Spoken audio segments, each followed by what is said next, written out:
오늘 하나님의 말씀은 누가복음 제18장 18절서부터 30절까지의 말씀입니다. 교독합니다. 어떤 관원이 물어 가로되 선한 선생님이여 내가 무엇을 하여야 영생을 얻으리이까? 예수께서 이르시되 너가 어찌하여 나를 사랑하여 일컫느냐? 하나님 한 분 외에는 선한 이가 없느니라. 네가 계명을 안 하니 간음하지 말라, 살인하지 말라, 도적질하지 말라, 거짓 증거하지 말라, 네 부모를 공경하라 하였느니라. 여짜오되 이것은 내가 어려서부터 다 지켰나이다. 예수께서 이 말을 들으시고 이르시되 네가 오히려 한 가지 부족한 것이 있으니 네게 있는 것을 다 팔아 가난한 자들을 나눠주라. 그리하면 하늘에서 보화가 네게 있으리라. 그리고 와서 나를 좇으라 하시니. 그 사람의 큰 부자이므로 이 말씀을 듣고 심히 근심하더라. 예수께서 저를 보시고 가라사대 재물이 있는 자는 하나님의 나라에 들어가기가 어떻게 어려운지 약대가 하나님으로 들어가는 것이 부자가 하나님의 나라에 들어가는 것보다 쉬우니라 하신대. 듣는 자들이 가로되 그런즉 누가 구원을 얻을 수 있나이까? 가라사대 무슨 할수 없는 것을 하나님 하실 수 있느니라. 베드로가 여짜오되 보옵소서 우리가 우리의 것을 다 버리고 주를 쫓았나이다.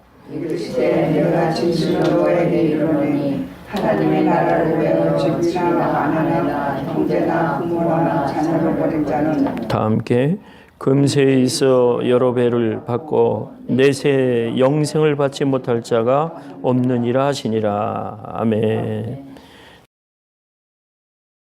오늘 이 시대를 살아가면서 누구나 다 공통으로 겪고 또 하나님을 위하여 사는 그러한 삶의 주권적인 하나님께서 우리를 이 땅에서 은혜를 베푸르셔서 살게 하십니다.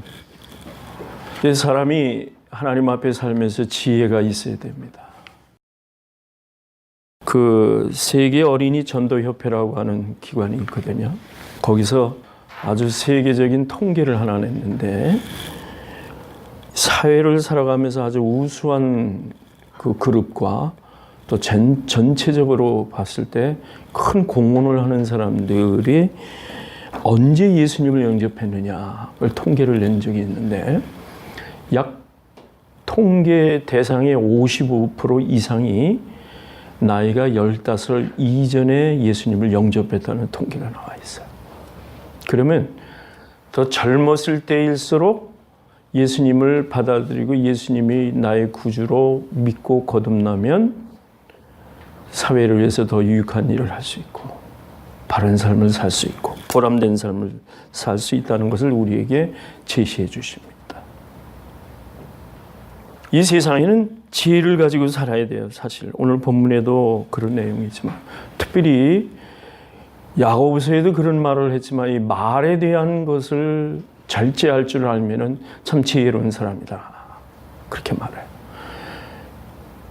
타우루스 산이라고 하는 높은 산이 있는데 그 산에는 독수리들이 하늘 위를 빙빙 돌면서 두루미들이 산을 넘을 때는 아주 그날은 잔칫날이랍니다.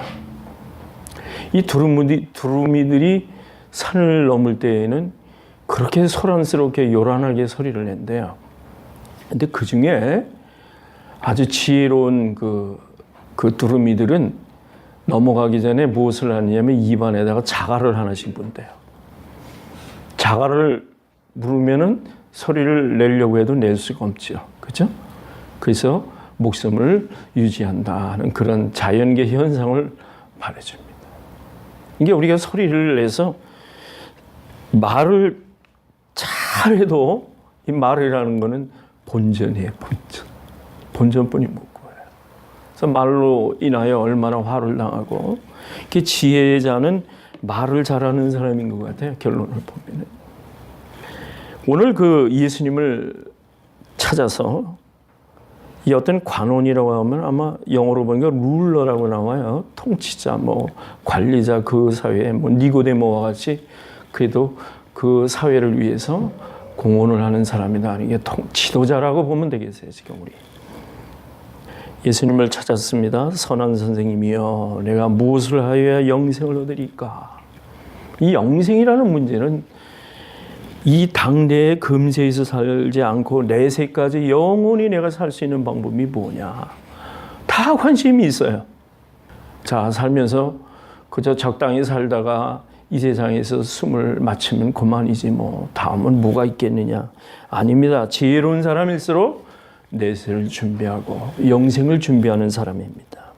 그래서 오늘 이 내용을 질문을 보면은 그 중간에 보면 이 부자가 이 사람이 관원이면서도 굉장히 부자인 것 같아요. 23절에 보니까 그 사람이 큰 부자인 거로 이 말씀을 듣고 심히 근심했다. 여러분 좀 이상하지 않아요? 이 사회를 살아가면서 돈이 많고 쓰고 싶을 때 저는 그렇게 부자를 정의합니다. 부자라는 것은 내가 사용하고 싶고 쓰고 싶은 그러한 순간에 거침없이 쓸 수 있는 사람이 나는 부자라고 봐요. 여러분 그렇지요? 우리가 어떤 걸 하고자 할 때 돈이 없어서 못하는 일이 국가적으로나 또 사회적으로나 우리 교회적으로나 개인적으로나 모든 건 지혜로 이렇게 해야 되는데 하나님은 데살로니가서에서 그렇게 말씀하셨어요. 예수님은 범사에 모든 일에 기도하고 항상 감사하라. 그런데 감사라고 하는 것은요, 우리 뭐 좋은 일에도 감사하지만은 안 좋은 일에도 감사를 하라는 그 이유가 있어요. 그 이유를 보니까 감사하는 데에는 하나님의 주권적인 섭리가 계시기 때문에 준비하라 하는 그런 타이밍이라는 겁니다. 우리가 그래서 감사하라는 거예요. 자, 몸이 많이 아팠다. 우리 장로님 고생 많이 하셨는데 거기는 무언가 뜻이 계신 거예요. 그래서 감사하시라는 겁니다. 오늘 이렇게 함께 나와서 참 귀한 예배에 또 참여하셨는데 참 얼마나 우리가 걱정하고 같이 기도했는지 몰라요. 네, 오늘 아주 이렇게 뵈니까 너무나 반갑습니다. 네. 그러니까 모든 일에 좋은 일이나 안 좋은 일이나 감사로 맺어달라는 거예요. 하나님 앞에서는 모든 것은 감사로 밑줄을 그어야 돼요. 그런 삶이 성령 충만한 삶인 줄로 믿습니다.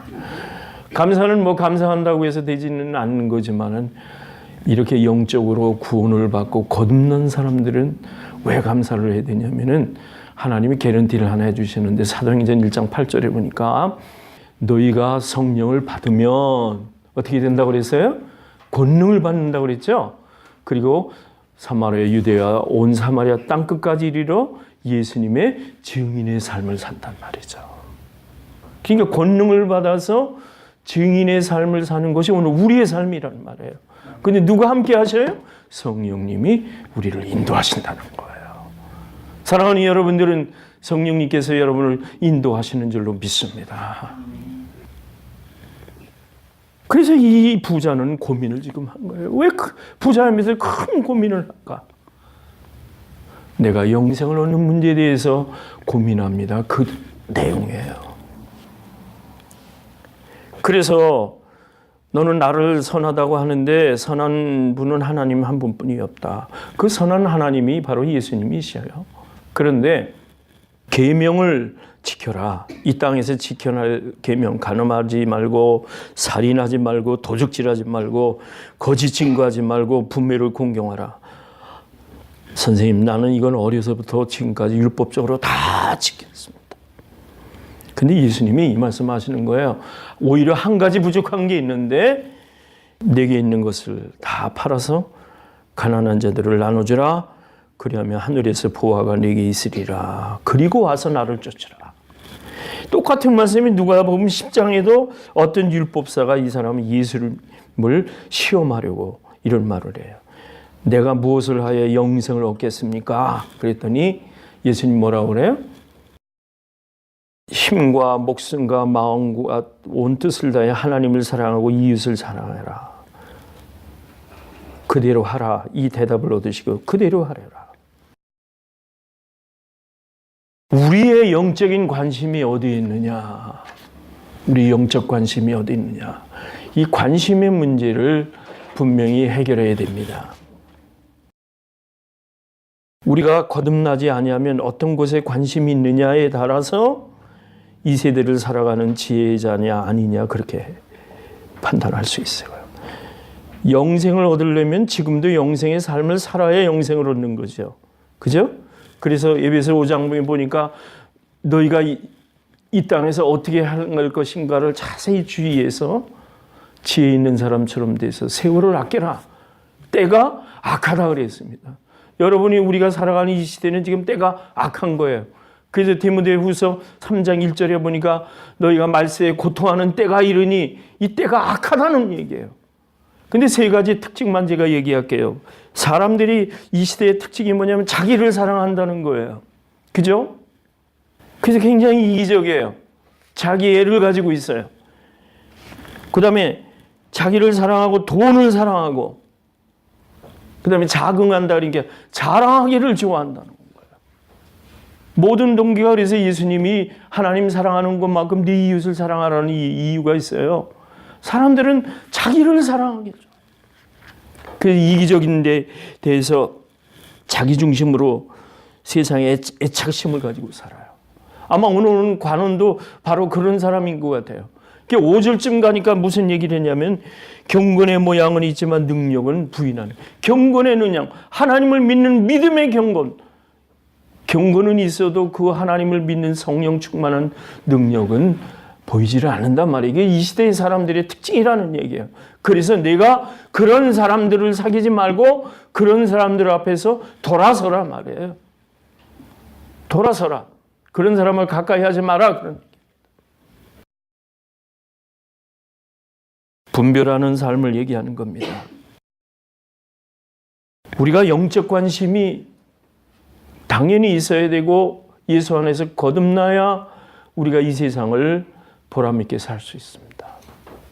삶에 살아가는 원리를 이 디모데에게 바울은 아주 정리해 줄 말이 있어요. 디모데후서 1장 7절 이하 이렇게 쭉 보면은요. 거기 무슨 말씀이 나오냐면 오직 우리가 하나님은 우리에게 두려운 마음을 주신 게 아니라 오직 능력과 사랑과 근신하는 마음을 우리에게 주셨기 때문에 디모데에게 바울은 그렇게 얘기합니다. 하나님의 능력을 쫓아 내가 복음을 위해서 고난을 받은 것처럼 복음을 위해서 너도 고난을 받을 줄로 각오하라 그런 말씀을 했어요. 하나님은 우리를 부르신 것은 우리의 행위대로 부르신 게 아니야. 하나님은 우리를 태초부터 우리를 사랑하셔서 하나님의 은혜로 우리를 부르셨다. 우리 행위대로 부르신 게 아니라 예수 안에서 하나님의 은혜로 우리를 부르셨습니다. 여러분 믿습니까? 여러분은 하나님의 사람들이기 때문에 은혜 가운데서 살게 하는 거예요. 이게 에베소 2장에도 하나님의 은혜로라 하는 말씀이 자꾸 나와요. 그래서 지금 우리가 살아가는 것은 내 행위대로 사는 것이 아닙니다. 여러분들은 하나님의 은혜 가운데서 오늘 주일날 와서 교회에 와서 이렇게 거룩한 예배를 드리고 하나님 말씀을 쫓아서 살기를 고민하고 근심하며 애쓰는 이러한 삶의 아름다운 모습들이 하나님의 은혜로 되는 줄로 믿습니다. 우리 목표가 어디입니까? 예수 닮아 성화되는 게 우리의 목표인 거예요. 오늘 살아가는 것이. 그게 참된 그리스도인의 모습이라고 봅니다. 그래서 바울은 그렇게 디모데에게 내가 너를 반포자요 교사로 부르신 것은 사도요 우리가 교사로 부르심을 입은 것은 성령으로 아름다운 것을 만들어내기 위해서 성령 안에서 우리가 살아간다. 그렇게 말씀. 이게 삶의 원리인 겁니다. 사랑하는 여러분도 오늘날 제가 자주 그런 말씀을 지난 제자 양육 때도 말씀드렸지만은 여러분들을 이렇게 인원 가운데서 특별한 훈련을 하나님이 시키시는 이유는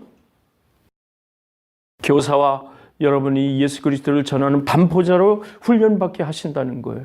그건 왜 그러냐면 성령 안에서 우리가 선교적 책임을 다하게 하기 위해서 그렇게 하십니다.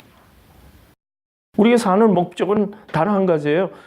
마태복음 28장의 끝부분에 나온 대로 이 땅 끝날까지 예수님이 동행하시기 때문에 우리는 이 세상을 향하여 복음 전하는 일이 우리의 마지막 사명입니다. 열심히 일해서 부자 되세요. 열심히 해서 명예를 가지세요.